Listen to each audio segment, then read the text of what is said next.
In today's video, I'm going to teach you how to add layers to draw I/O diagrams in Confluence. Layers are a powerful way to keep complex diagrams organized. Think of them like transparent sheets stacked on top of each other. You can separate annotations from core architecture, keep alternative states apart, or prepare slide-like views for different audiences. In this walkthrough, I'll show you exactly how to access the Layers panel in Draw.io within Confluence and create a new layer you can build on. Start by opening Confluence and navigating to the page that contains your diagram. Make sure the page is in edit mode so you have access to the diagram controls. If you don't see editing options, you may need the right permissions or to switch the page from view to edit. Next, click the embedded diagram to select it. When it's selected, you'll notice a highlight or boundary around it. This ensures the controls you use apply to the diagram, not the rest of the page content. Choose Edit to open the diagram in the Draw.io editor. This launches the full editor interface inside Confluence, where you'll see your canvas, toolbars, and menus. Give it a moment to load if your diagram is large. Once you're inside the Draw.io board, go to the menu bar at the top,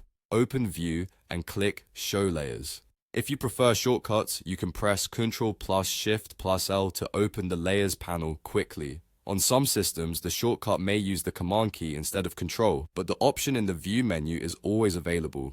You'll now see the Layers panel appear, typically docked to the side of the editor.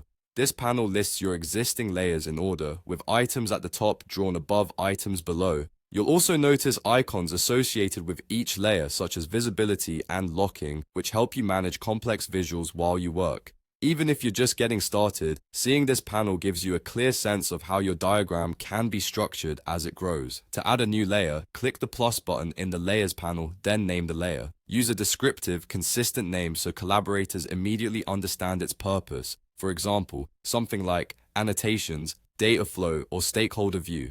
Clear naming now makes it much easier to manage, filter, and present later on. That's it. You've opened your diagram, revealed the Layers panel, and created a new layer ready for use.